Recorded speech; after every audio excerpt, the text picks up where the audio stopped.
잘 지내셨습니까? 예. 여기다가 컴퓨터를 어떻게 쓰라? 딱 붙여놨네요. 예, 오늘은 찬미의 제사를 드립시다.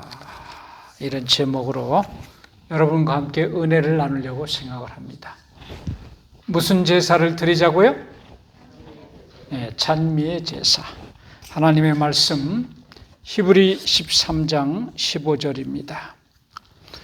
이러므로 우리가 예수로 말미암아 항상 찬미의 제사를 하나님께 드리자.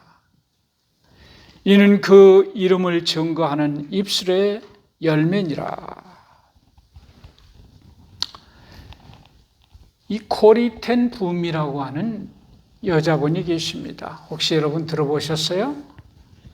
이분은 2차 세계대전 당시에 이 네덜란드 분인데 이 나치의 수용소에 들어가서 정말 죽도록 고생을 했어요.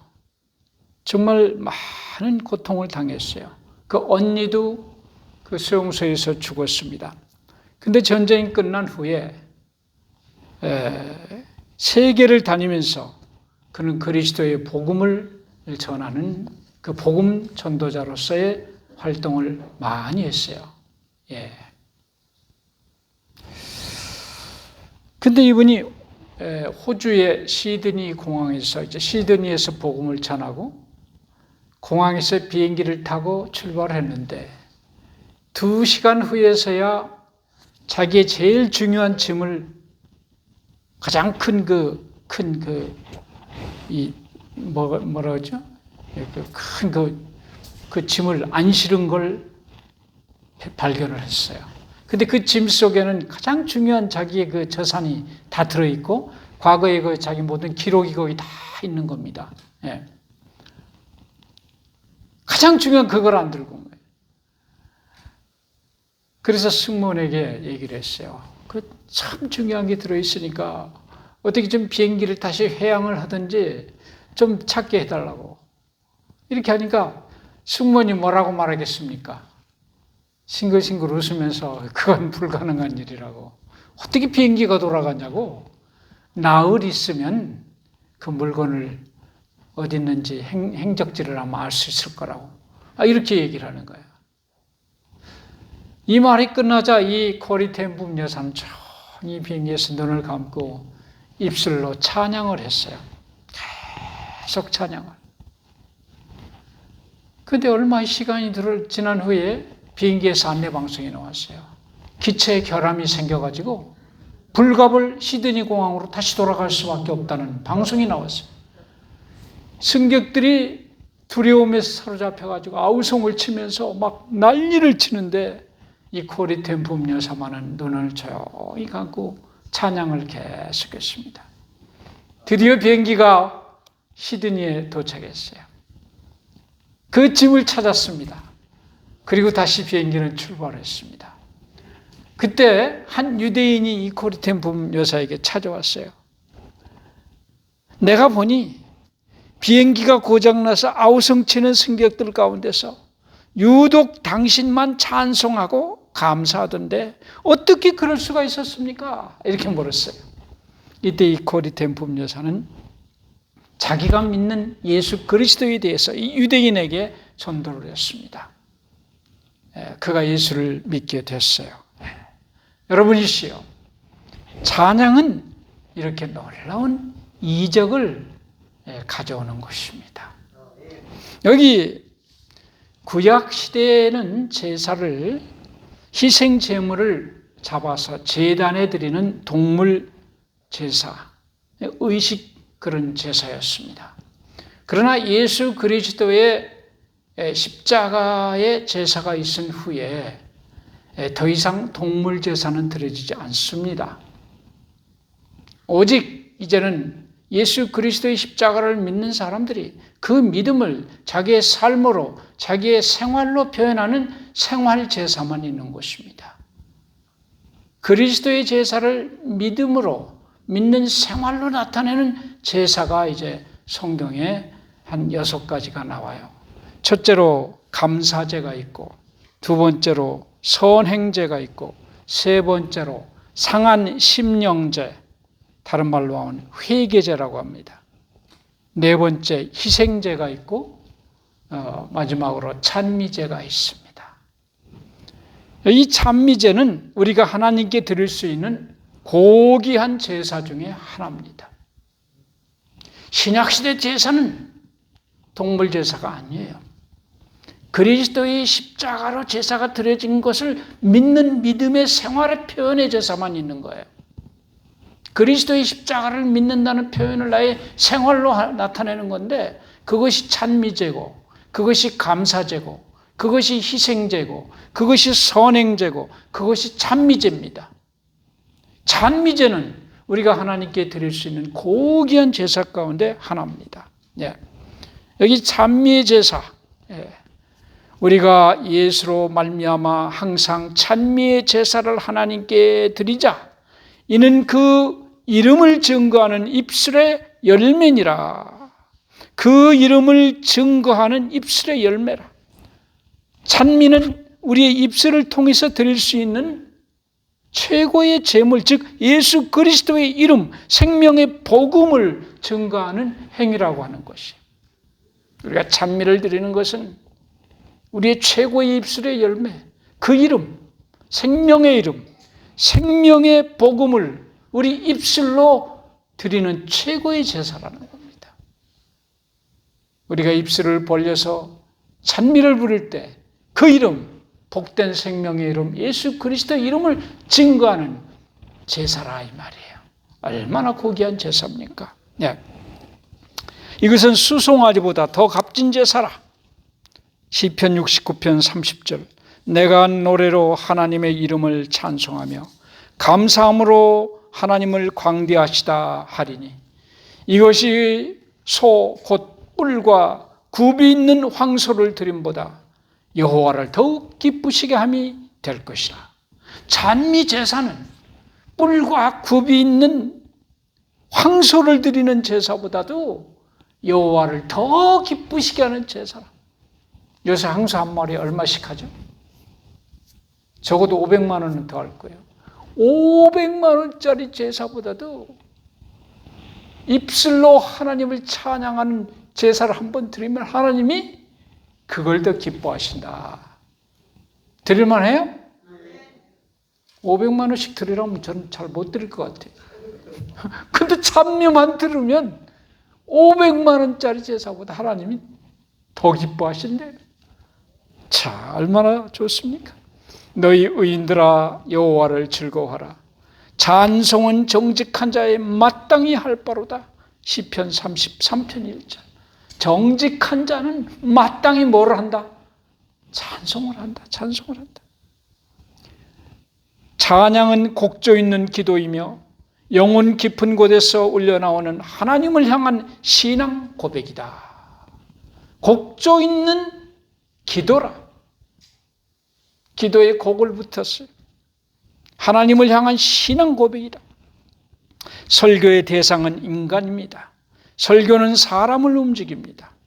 그러나 기도의 대상은 하나님입니다. 기도는 하나님을 움직일 수 있습니다. 그런데 찬송은 하나님과 사람을 동시에 움직입니다.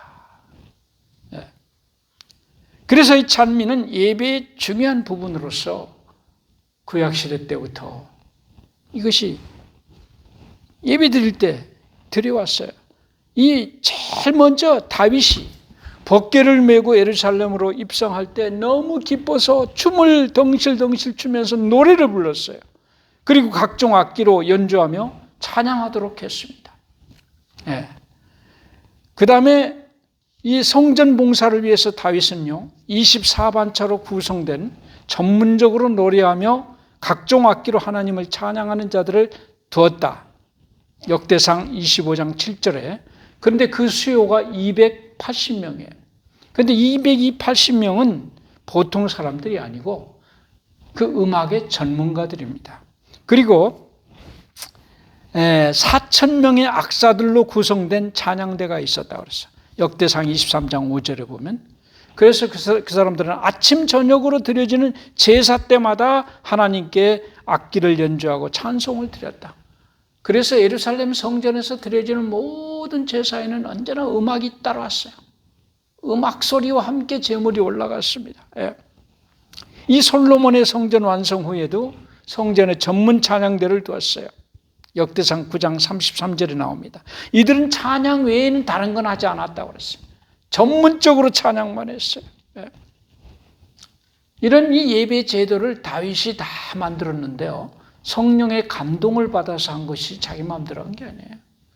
그래서 이 예배에서 이 찬양이라고 하는 것은 얼마나 중요한지 모릅니다. 예.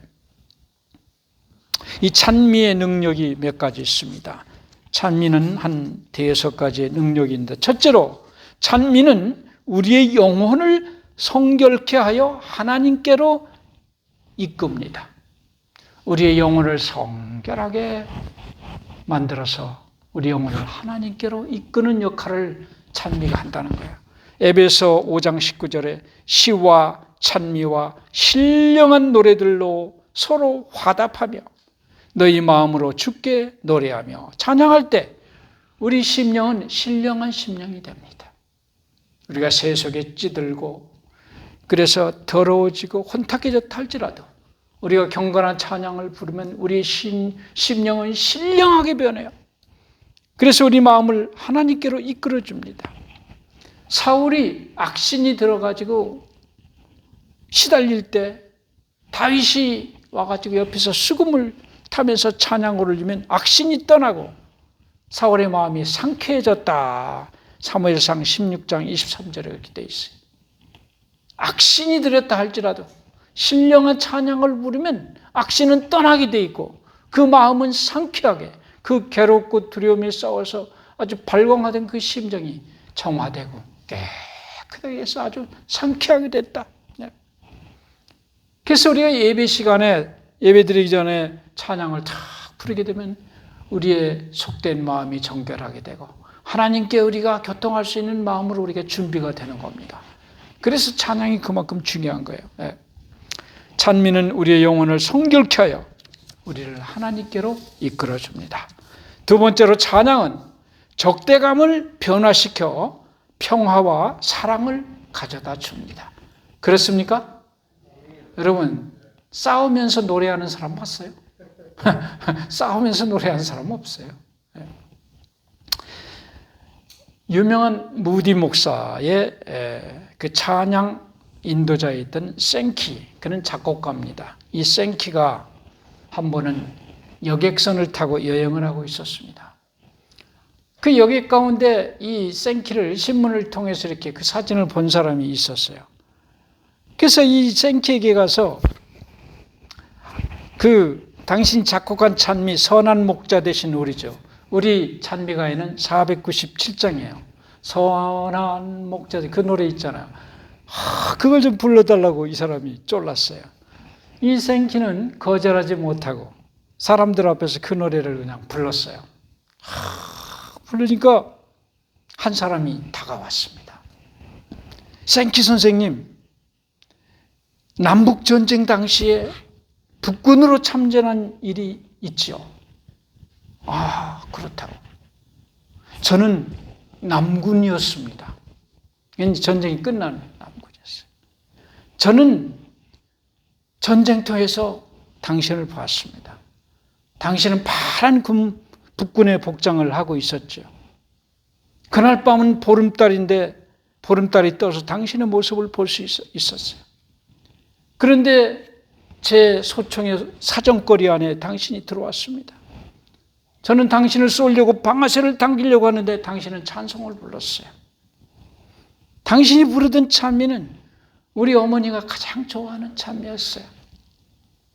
저는 당신이 예수 믿는 사람이라는 걸 알았습니다. 저는 차마 예수 믿는 당신을 죽일 수가 없었습니다. 그렇게 얘기를 탁 하는 순간 이 생키는 너무 감격이 돼가지고 그 사람을 꼭 끌어안았습니다. 그러면서 하나님의 은혜와 돌보심을 찬양했습니다. 여러분, 우리가 부르는 찬미에는 능력이 있습니다. 전쟁터에서 부르면 전쟁이 중지가 돼요. 적개심 있는 곳에서 찬양을 부르면 적개심이 없어지고 화합하는 마음이 생깁니다. 찬양이 있는 곳에는 언제나 평화와 화합이 있는 것이에요. 찬양은 적대감을 변화시켜서 평화와 사랑을 가져다 줍니다. 세 번째로 찬양은 질병을 이기는 힘을 줍니다. 이미 과학적으로요, 이 음악 치료가 얼마나 좋은 효과가 있다고 하는 것이 이미 입증이 됐어요. 그래서 미국 등 여러 선진국에서는 이미 그것이 보편화됐습니다. 음악 치료. 여러분도 들어보셨죠? 음악으로. 그래서 우리 국내에서도 각 대학의 이 석사 과정을 통해서 다양한 이 찬양 치료의 음악 치료라고 그러죠. 연구가 이루어지고 있고요. 우리나라에도 많은 음악 치료 기관이 있습니다. 음악 치료의 특징은 먼저 상처를 치료하는 게 아니에요. 심령을 치료합니다. 그래서 그분들은 전인적인 인격 치료라고 그래요. 음악을 통해서 그의 심령을 치료해서 결국은 그의 몸까지 치료되게 하는 가장 완벽한 전인 치료라고 그들은 이야기합니다. 찬양에는 질병을 이기는 힘이 있어요. 어떤 교회에 암 환자가 있었는데 그 환자를 이제 목사님이 신방을 하게 됐어요. 저기 목사님이 이제 얘기를 듣더니 나는 의사는 아니지만은 당신 병은 내가 하란 대로만 하면 낫게 돼 있다. 아니 목사님 어떻게 하면 되겠냐? 내가 처방을 주겠는데 하루에 찬양을 50곡씩만 하라고. 그럼 틀림없이 나을 거라고. 그래서 이분이 목사님 하란 대로 아침부터 일어나서 찬양을 불렀어요. 근데 놀라운 일이 일어났어요. 한 달 지나니까 몸이 굉장히 가뿐한 거예요. 그래서 이제 병원에 가서 진단을 쫙 정밀 검사하는데 암이 하나도 없어져 버린 거예요. 그래서 실제 있었던 일입니다. 그래서 우리 가운데 우리 환자 여러분도요, 제가 장담합니다. 노래를 하면 전 100% 낫는다고는 얘기를 못 하겠어요. 그런데 분명히 더 좋아질 겁니다. 분명히 좋아져요. 나빠질 리가 없어요. 그렇죠? 분명히 좋아져요. 우리 여기 그 전에 사랑의 듀엣이 왔었죠. 사랑의 듀엣. 그분들이 간증한 거 들어보셨어요? 자기가 음악 이렇게 해서 배우고 병 나와가지고 막 그 화면으로 그 아가씨까지 보여줬죠. 여러 사람이 그분들의 찬양 사역을 통해서 암이 나왔어요. 그들이 부른 노래도 있잖아요. 너 암 걸려 봤냐? 나는 불려 걸려 봤다. 뭐 그 노래 있죠, 왜? 집사님 할 줄 알아요? 얼마나 재밌는지. 녹화된 거 있죠. 그 찬양하면요 병이 나요. 그런 능력이 있어요. 악신도 쫓아내는데, 질병 쫓아냈어요. 그다음에 네 번째, 찬양은 마귀를 물리치는 힘이 있습니다. 마귀. 제가 여러 번 말씀했죠. 저는 여러 교회에서 이 귀신 쫓아낸 경험이 꽤 많아요. 여기도 그런 장본인이 한 분 앉아 계신가, 여기 오셨나 모르겠네. 어디 계셔? 강 선생님 오셨어요? 저 뒤에 있구나. 제가 40년 전에 침례진 분이에요. 여기 와서 만났어요. 그 집이 귀신을 제가 쫓아내 줬어요. 맞죠? 영동에서도 그런 무당집 하나 또 가서 다 했죠. 광천 얘기도 제가 한번 했죠. 그 광천이라는 그때가 도시는 쪽지만 교회가 커가지고 서해안 쪽에서 충청 앞에 큰 집회 하려면 광천교회에서 옛날에 다 했어요. 근데 광천은 그 여관 시설이 좋지 않아가지고 각 카페 이제 각 교회에서 온 사람들을 그 민박을 시켰어요. 우리 교인 집에다 이렇게 해서 며칠 밤씩 이렇게. 근데 온양교회 집사님 한 분 왔는데 이분이 옛날에 무당하던 사람이 개종해가지고 예수를 믿었거든요. 못 듣는 척 합시다. 근데 이분이 이제 그날 밤중에 전화가 왔어요. 그 장로님 댁에서. 그 장로님 댁에서 자는데. 아니, 목사님 빨리 오세요. 큰일 났다. 왜 그러냐 했더니. 아이고, 아무개 집사, 우리 집사는 이 양반이 말이지. 귀신이 지금 들어가지고 온 집안을 막 뜯어놓고 난리가 났다는 거라. 그래서 자기가 지금 확 붙들고 있다는 거야. 자기가 못 당하겠대. 목사님 빨리 오라는 거야. 아이고, 자기가 해결하지. 잠자는 목사를 깨워가지고 하여튼 뭐 목사는 하여튼 급할 때는 다 불러가요. 한신인데 그때가. 수석 집사님한테 전화를 했죠. 집사님 빨리 오시라고. 아무개 장로님 댁으로 오시라고.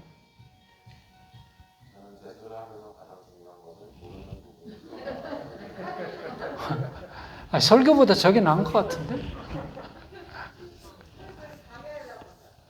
조금 더 하지. 가니까 막 눈이 이렇게 돌아가가지고. 아니, 근데 재밌는 거는 제가 마당에 딱 들어가니까 그러더래.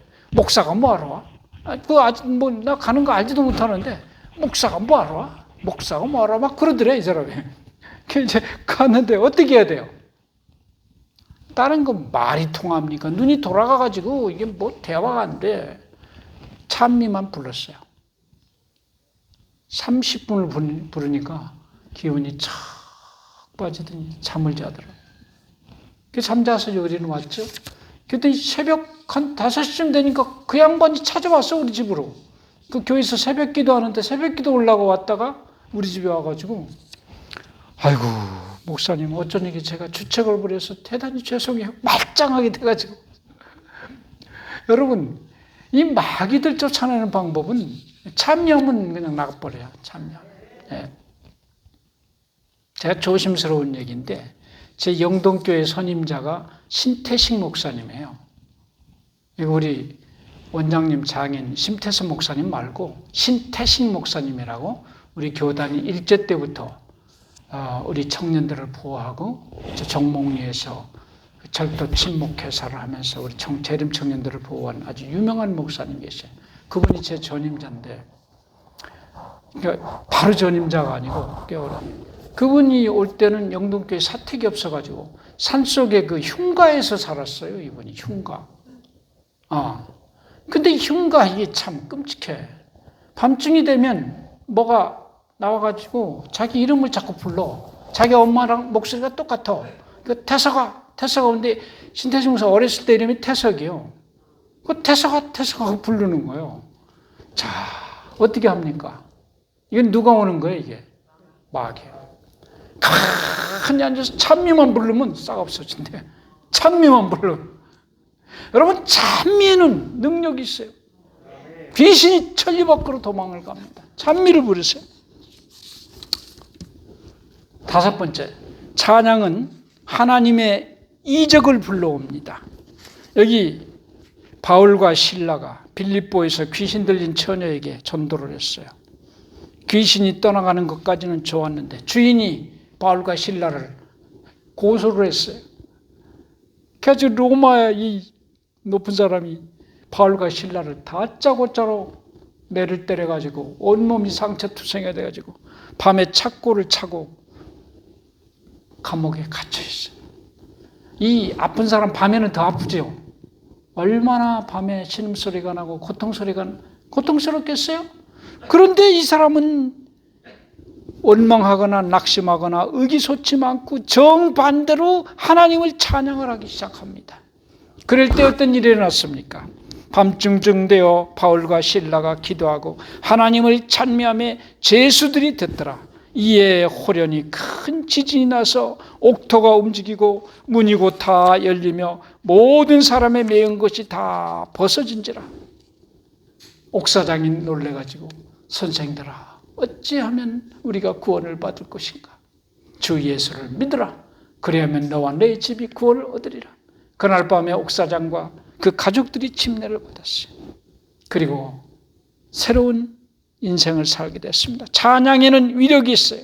고통과 두려움을 이길 수 있는 힘을 주고 이적을 일으킵니다. 모압과 암몬 자손이 와서 여호사밧을 치려고 왔습니다. 여호사밧은 찬양대를 준비해가지고 거룩한 옷을 입히고 여호와께 감사하세 찬양하게 했습니다. 그 노랫소가 퍼지는 순간 여호와께서 복병을 두어서 유다를 치러 온 암몬 자손과 모압과 세일산 사람들을 치게 하심으로 저희가 패하였으니, 적군을 쳐부시는데도 찬양을 하면 돼. 찬양을. 이런 이적이 있습니다.